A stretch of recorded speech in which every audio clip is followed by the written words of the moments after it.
So I have a sense that this is a jam-packed talk, because I'm going to try to cover all 5 agreements in a different way that we looked at them in the past. I had someone this week ask me, what is Unity at Harrisburg?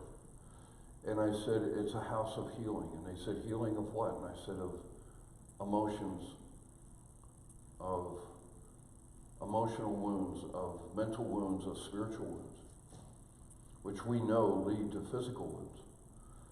And one of the things that we know is that every human being has been wounded. Everyone. And we also know that what happens, and when we try to defend that, is we create a mask.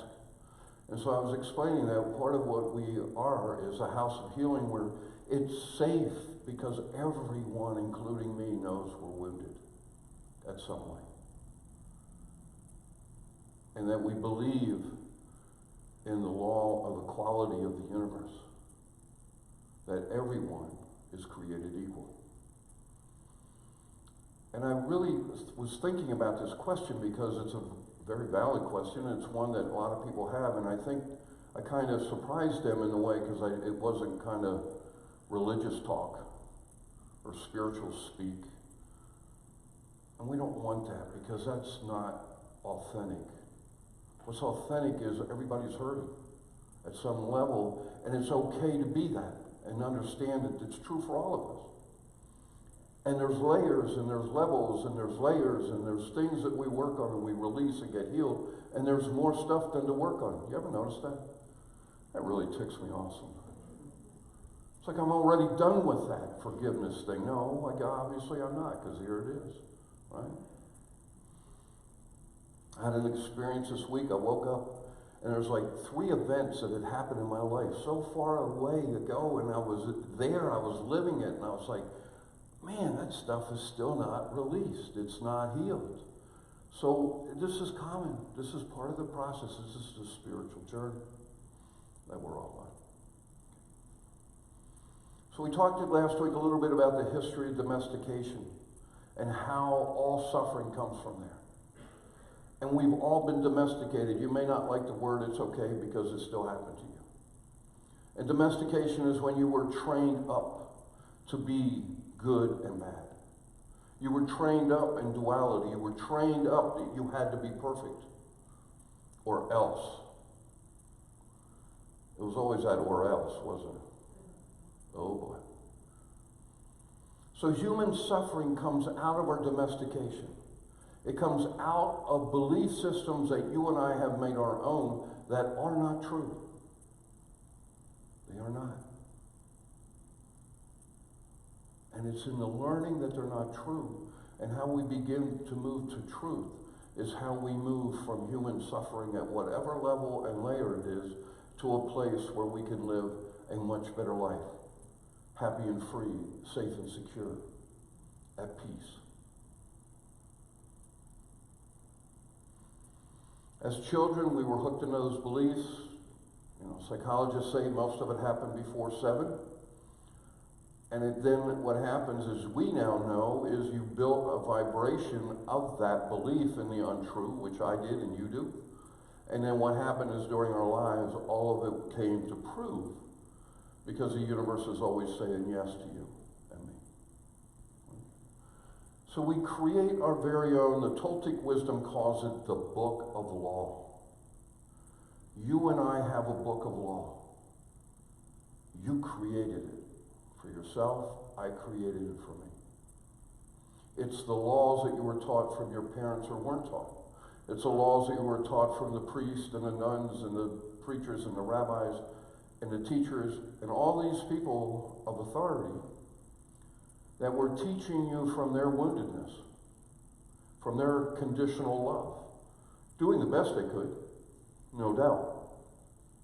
But the basis of the teachings and why the wounding happened is around this book of law. And you have a book of law for everything. How to act as you. How you show up to the world. How you act at work. How you act in your immediate family. How you act with friends. How you act when you come to Unity at Harrisburg. How you act when you go to the store. These are all the laws that we have built within us in the book of law. Nothing wrong with it. It helps make life easier that we don't have to make a decision on everything because we can run an autopilot on a lot of it. Think back to when you first learned how to drive a car and all the things you had to do and be conscious of. If you had to do that every time you drive, we'd all walk. Right? But we go into autopilot, and the autopilot is the book of law. When you drive, you follow your book. But your book of law of driving may be different than this person.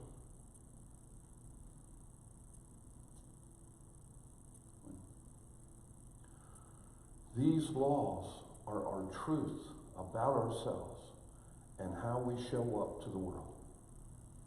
And it runs 24/7, forever. Again, not a bad thing. It just is. But we can learn to work with that structure, and that's what the 4 or 5 agreements are all about. In our mind, we created the judge and the victim. Now, I know none of you have those, but everyone else does. Some people call it this inner critic. Same thing, right? Okay, wait. So the inner judge judges you and me, us, by everything we think, do, and say by our book of laws. Now, if you listen real closely, your judge has a voice you'll probably recognize. Because it'll probably have the tone and the verbiage and things of someone you have heard in your past. Some of it. But you also created this, so your judge is the judge that's holding you to the book of law. Every time we do something that goes against the book, the judge says we are guilty, we should be ashamed, and we should be punished. That's what the book of law and the judge does for us inside. And this is running unconscious in the depths of our psyche, of our being, of our consciousness, and it's not a good or bad thing, it just is.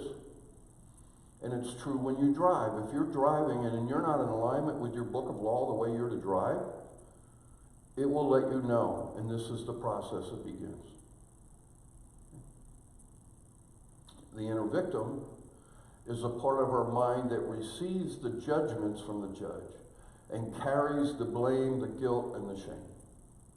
So this dynamic of being judged to the book of law and then the receiving of that judgment is going on within us all the time. What I find so interesting is this is Toltec wisdom coming from thousands of years ago. It's like there is nothing new under the sun, right?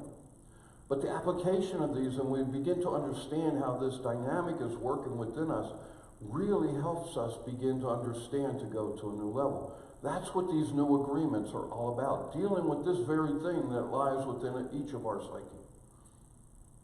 The victim is always crying. I know no one here does this. Poor me.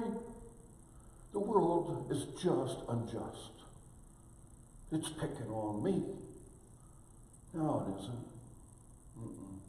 But it doesn't matter what the victim does to please the judge, it is never, ever good enough.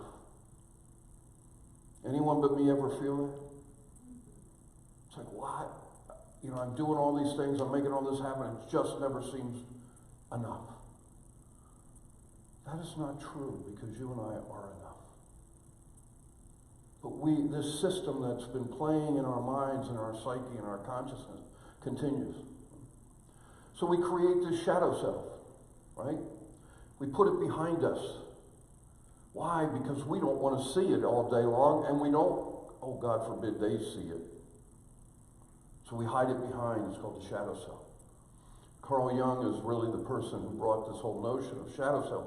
Until we heal the shadow self, we can never be whole. We studied the electronic belts, another way to call it. It's below the navel, it was said in this teaching, and all of this energy, this belief, these attitudes are there. They're stuffed away. When we deny a wound, this is where it is. And one more. I call this, when I coach, your Pandora's box. We all have one. It's the place we stuff everything that we don't ever want to think about, we don't want to ever feel about. What we did, we're so guilty of, ashamed of, and we put it back there so no one can ever see. We hope. And so then we build, that's how the mask begins to get developed. To show forth, oh, this is who I am to the world. Show up. But meanwhile, we're carrying the baggage of the shadow self, electronic bell, or Pandora's box. Do you still blame your parents for your troubles? Remember, they did the best that they could. It was due to their own fears. It was due to what they believed. If they abused you, it was because they were abused. If they hurt you, it was because they were hurt. It's an ongoing chain, or is it going to be over with you? You and I get to decide. That's the past. And we get to decide in this moment, with a conscious dealing with this internally, within our own being, within our own consciousness, within our own minds, we can begin to shift this and make a difference. So these new agreements, I'm calling those a do-over. You know, if Barry was here, I'd talk to him about a mulligan you have in golf, right? It's a do-over. You get a swing, it goes off, you get to swing again. These agreements allow us to do a do-over. We can take all of this we now know about ourselves and begin a do-over. We can change the agreements, the beliefs, the laws that are in our book of law, and make these new agreements, and we begin to have something begin to change. We can consciously overwrite, update a new version of you with these old agreements in the book of law, and allow our lives to become safe, secure, happy, and free, peaceful, and joyful. But these new agreements require our attention in a new way. The first thing we have to do is come to grips with we have wounds. All humans do. And if you're not willing to deal with the truth of that, you will never be able to have a do-over. Because it's the rewriting of the agreements, it's the acknowledgement. Continue to deny that we have wounds will never ever allow the wound to heal. It will stay in Pandora's box, it'll stay in the shadow self. As we begin to utilize these 5 agreements, we begin to silence the judge and the victim, and we begin to live in a much more open and authentic way. And our masks begin to dissolve away. I want Unity Harrisburg to be a place where you can come without your mask. Where you can come open, honest, authentic with who you are. It's okay to be hurting. It's okay to have a wound. We all do. And until we own that truth, we will never become authentic. Because everyone has them. And just because you worked on them for 20 years and came to Unity, don't mean a thing. Because if you're still carrying them around in Pandora's box, wearing that Unity Harrisburg mask, it ain't going to change your life. You're still going to be disconnected between what's really going on inside. And to be a true house of healing, we have to get real about this. And as I become more and more real with myself about the wounds that I have, I'm finding a freedom that I never had before. You know, I didn't much follow, but I'm finding freedom now because it's like, yeah, I can deal with that. It's okay. It's okay for me to be hurting about that. Right? So first agreement, again, I want you to start thinking about it. We're going to go through quickly the review of last week. Be impeccable with your words. Begin to think about that from within you. Be impeccable with your words with yourself. The other people will happen. If you start getting true, honest, open with yourself. No more games. No more stuff to make it look good. But what's really going on inside of me? What am I really feeling? But here's a thing that I found very helpful in studying this again this week. In this teaching, it says, before you speak, and I'm going to put before you think, too, pay attention to your need behind why you have to speak. Why do you have to talk all the time? What's the need within you? Is it the need to feel important? Is it the need to show that you know what's happening? What's the need that's going on before you have to speak? And if you take a deep breath and ask yourself, what's my need to say something here? And you're going to see how that applies to one of the later agreements as we go on. Become aware how often your thoughts and words are around judgment, criticism, complaining about yourself. Yeah, we all do it about others. But it's like, yeah, we'll judge that person, but what are you doing to yourself? And that was the teaching the master teacher Jesus said. Judge not. Why? Because you're only judging yourself. Be aware. Become self-aware of the words that you're using and the thoughts that you're thinking about yourself. And as you become less judgmental about yourself, you will be less judgmental of others. But it starts here. It starts internal, in my own dialogue, with my own self-worth. Use constructive self-talk. I have a task for you. I'm going to welcome you to try this for this whole week. Every morning when you get up, now you're going to brush your teeth or do something in the mirror. I want you to look in your eyes and I want you to say this. You look beautiful today. I love you. You look beautiful today. I love you. Every day for a week. You look beautiful today. I love you. All right? You willing to give it a try this week? 7 days to next Sunday. All right. So to tie this one up, be impeccable with your words. Speak with integrity. Say only what you mean and mean what you say. Avoid using the words against yourself or to gossip about others. Use the power of your word in the direction of truth and love. This is your creative power, is your words spoken. And when you speak out a word, own it, honor it. Know that the better you make that, the more your life begins to move in a positive way. Let's go to second agreement last week. Don't take anything personally. How'd y'all do with this week? I heard it. Did you take some stuff personally? Isn't it amazing how when we study this stuff, you get more chances to practice? It's like it's because it's active in your mind. It's like, oh boy, I want you to take it another level this morning. Don't take yourself personally. We've made it about them now. Bring it in. Right? Because part of the domestication was we were taught personal importance. I, me, mine. It's all about me. The universe is about me. We all take ourselves way too personally. Because we don't got it all right all the time. But if I say something and I take it personally, then I have to defend it. And then I'm into ego drama. Don't take yourself so personally this week. Become aware of the judge and the victim within you.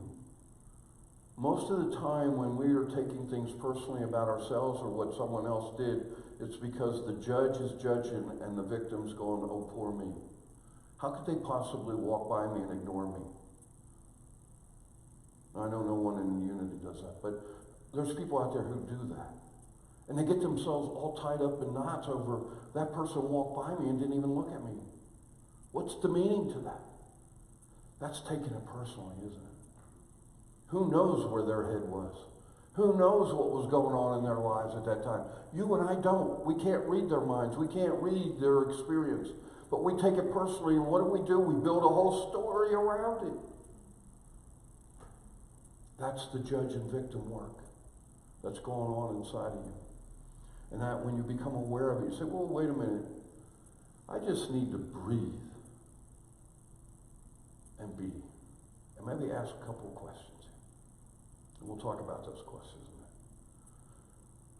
See how the judge and the victim play out in your relationships. And the more time you spend with someone and the closer they are to you, the more the judge and the victim play. And the more that judge and that victim know your judge and victim and know how to trigger you, do they not? It happens mostly in your family. Because you've spent the most time together. You know this dance. And you know how to trigger them, and it triggers you, and we start to dance. So summing this one up, second agreement. Nothing others do is because of you. Ever.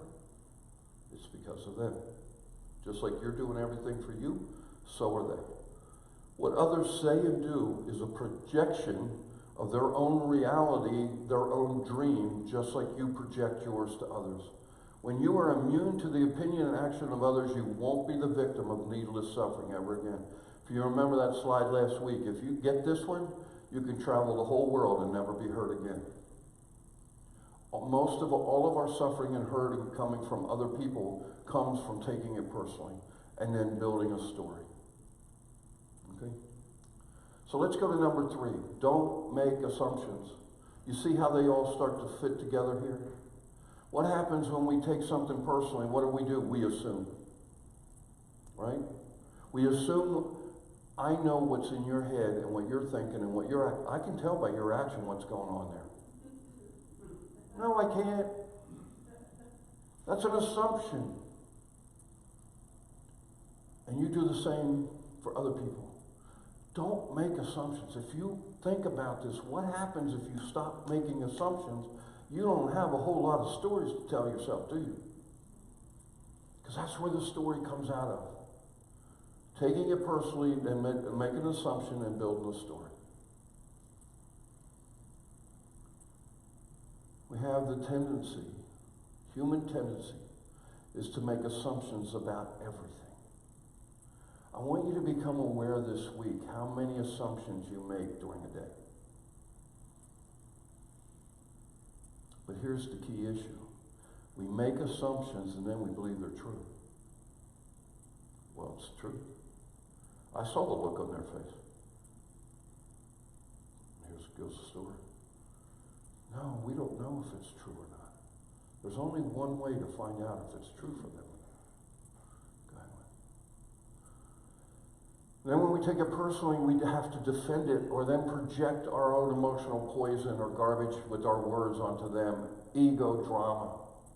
This is the game. This is the dance that's going on all around us at all these different levels. We take it personally, we make an assumption, we build a story, and then we've got something to release.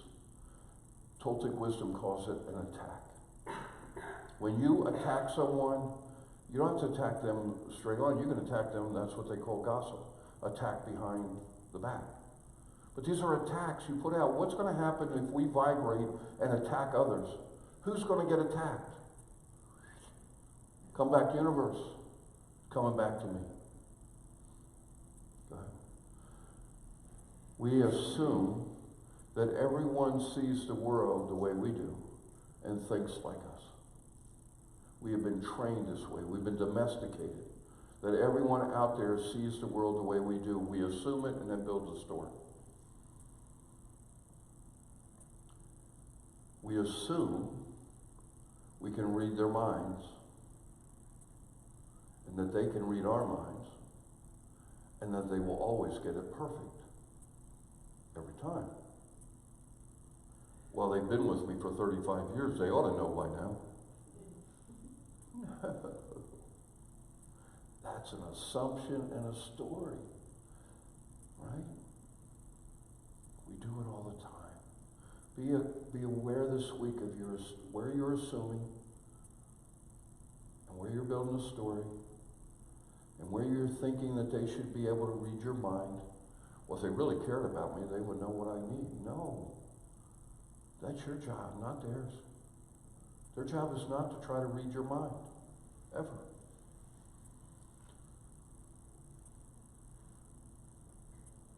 Find the courage to ask the questions and learn to be courageous enough to express what you really want and need. And as you begin to do this, all the assumptions and all the stories drop away, because they're really not true. And they have no real power except what you and I give them. And as we learn to let this go and release, and a very, very simple thing to do is ask. How are you feeling about this? What do you need? What are you looking for? Communicate with others as clearly as you can to avoid misunderstandings, sadness, and drama. With just this one agreement, he says, you can transform your life. Now, if you read enough of the Toltec wisdom, you're going to hear that about every agreement.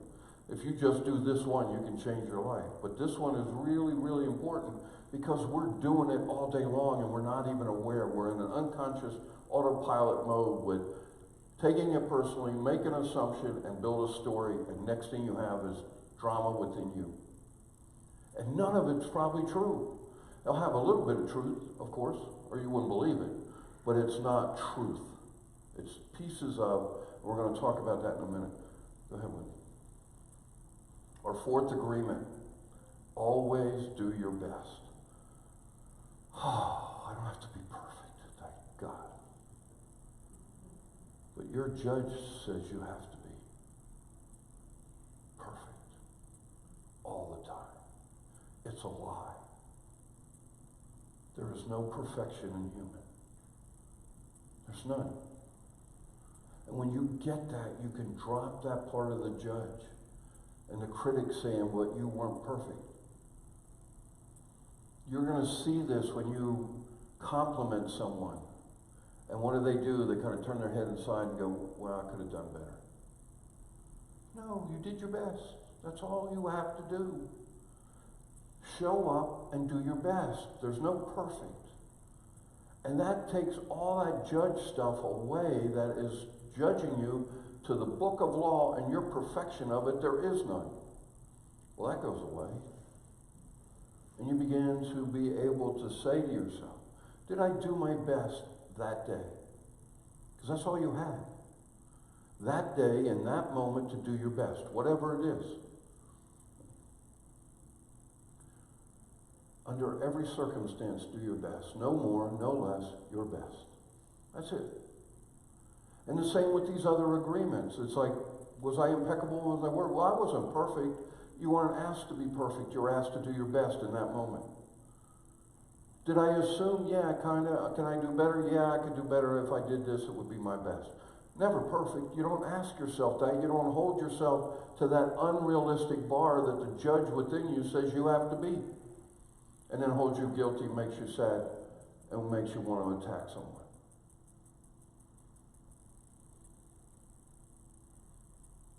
What a relief. No one is perfect. No one. And those who are most successful in life and are the most whole and the most healthy and have healed most of their wounds have done it by just doing their best every day. With what I know, I'll do my best. When I know better, I'll do better. It takes all the pressure off of this.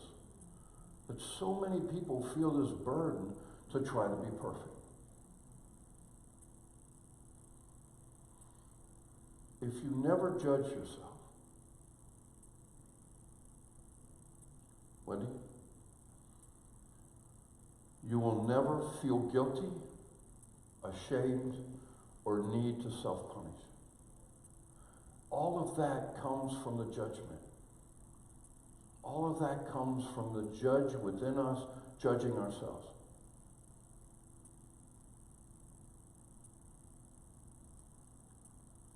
Perfect is only in the divine. There is no perfect human. Just this one agreement takes the pressure down. Allows you to breathe deeper. Right? The other agreements only work if you do this agreement.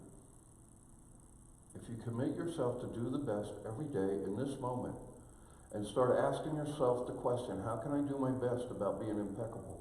How can I do my best about no more assumptions? How can I do my best about not taking it personally? You're going to find everything begins to change, because each day your best is a little bit better than it was the day before. What I love about this teaching, again, 1,000 years old, how it fits with what Abraham taught us. One other thought, change your thought, go up to step once. That's doing your best. It's not getting to bliss today. It's taking one more step.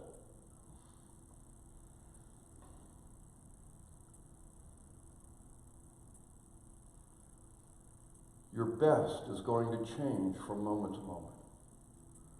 It will be more difficult when you're tired as opposed to well rested or not feeling well. Your best moves. It's fluid, depending on where you're coming from and how you're feeling. Under any circumstance, simply do your best and you will avoid self-judgment, self-abuse, and regret. Those four fit perfectly together. And they build on each other, and they're fluid, and they begin to change the book of law. We didn't spend a lot of time on the fifth agreement. This agreement sets a lot of people back. Be skeptical, but learn to listen. But I have learned as a minister and as someone, administrator of this organization, this is one of the most important agreements I have. As I learn to be skeptical and learn to listen.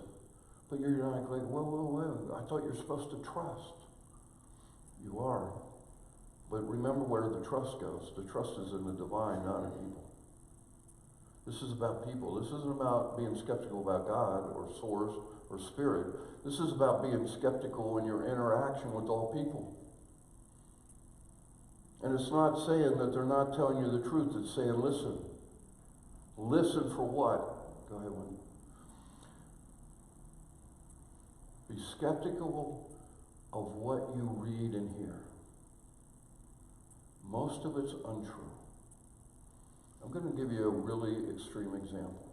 They've just done research on the 10 most widely acclaimed fundamental Christian Facebook groups.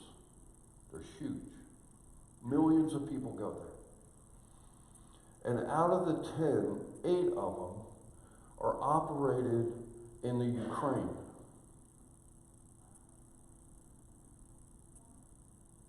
8 out of the 10 are not even operated in the United States, and they're with operatives that understand how to use fundamental Christian words and symbols to change the belief system of those Christians.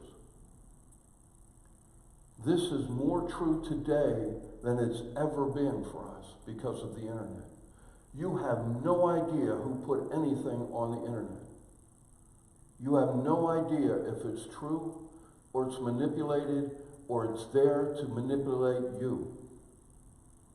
Be skeptical, but learn to listen. Now, I'm not saying become that skeptical, you never go on Facebook, or become that skeptical, you never go on the internet. That's not what we're talking about here.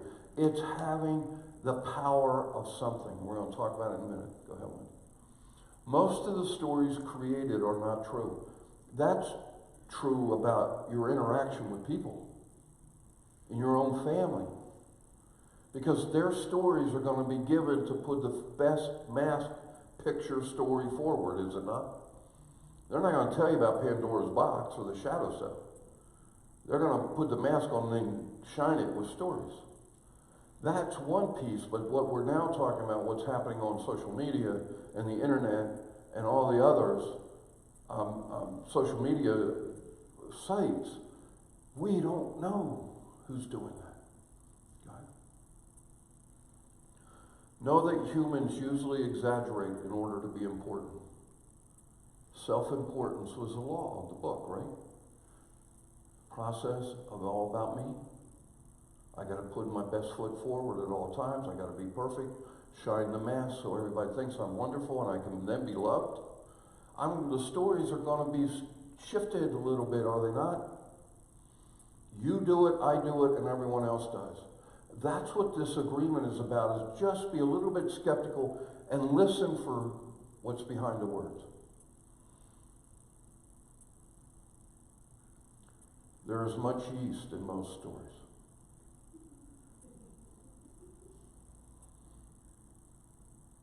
Much yeast in most stories. To build it up, to make them look more important, to make them look more spiritual, more righteous, whatever it might be. And what this agreement is saying, just stop a minute, take a deep breath, and ask yourself what's true here. That's the listening piece to what's true. And you know truth inside of you because you can feel it. Use the power of doubt. This is an interesting one coming out of the Toltecs because we've been taught, get rid of doubt and fear, right? But using it this way is the power of doubt is asking that question. Is it true? Is the use of the power of doubt. Now you don't want to live here, you don't want to live in doubt and fear, but you want to have a good sense of it so that you have good discernment into what someone's telling you and you're listening for the intent behind the words. What is their intent? And if you pick up on the energy of their intent, you're going to understand what the words are about. Investigate everything you think and say. Investigate everything you hear and read. With a little shadow of doubt in there. Is it true? Okay, be skeptical, but learn to listen. Don't believe yourself, because you're going to tell yourself stories. And don't tell me you don't, because I'm not the only one in here who does. Listen for yourself. What's my intent in that story? Use the power of doubt to question everything you hear. Is it really the truth? And listen to the intent behind the words, and you will understand the real message. You will feel it in your heart, what's true. Right? It allows us wisdom to come in. It allows discernment to come in and say, I only want the truth here. And if you give yourself space and time, that will happen. Some of you have studied Byron Katie. Byron Katie has made a whole career, trained thousands of people, coached, one of the highest paid coaches. And she does what's called the work. The work is nothing but questions. Is it true? How do you feel when you hear this? How do you react? How would you be without that story, without that thought? And all she's doing is she took a very fundamental power of doubt and turned it into an industry. And people flock from all over the world to read her books and take her seminars. But that's what she's teaching is ask the questions, use the power of doubt, look for the intent, and then the bottom one that's not on here is the fifth one as she teaches, then change. I mean, right now, I don't know, you probably pay $3,000 or $4,000 for the seminar, $5,000 maybe. But that's what you're going to learn, the work. Ask the questions, use the power of doubt. Go behind what you are saying to yourself or what someone else is. Find the truth, feel it, and what would I be if I didn't do it, and then make the change. You got $5,000 for free today. Cliff Notes version of Byron Katie. Go ahead. And Abraham, what did he say? He gave us two questions. Is this what I want? And does it make me feel good? All of these are tools that you now have in your spiritual toolbox to make sure that you're getting truth and you're getting what works for you. And if not, change one thought. Go up one level and keep going till you start to feel better. So this week, practice your new agreements. Rewrite your book of law. Every time you make this change, you're rewriting the book. You're silencing the judge and the victim. And when you do that, you're going to become much more open and free, happy, peaceful. And you rewrite it in the do-over the way you want it to be now. Not the way someone trained you at 7 years old and then piled upon it through your life. You have the right and the ability to rewrite it all. One step at a time, one thought at a time, one day at a time.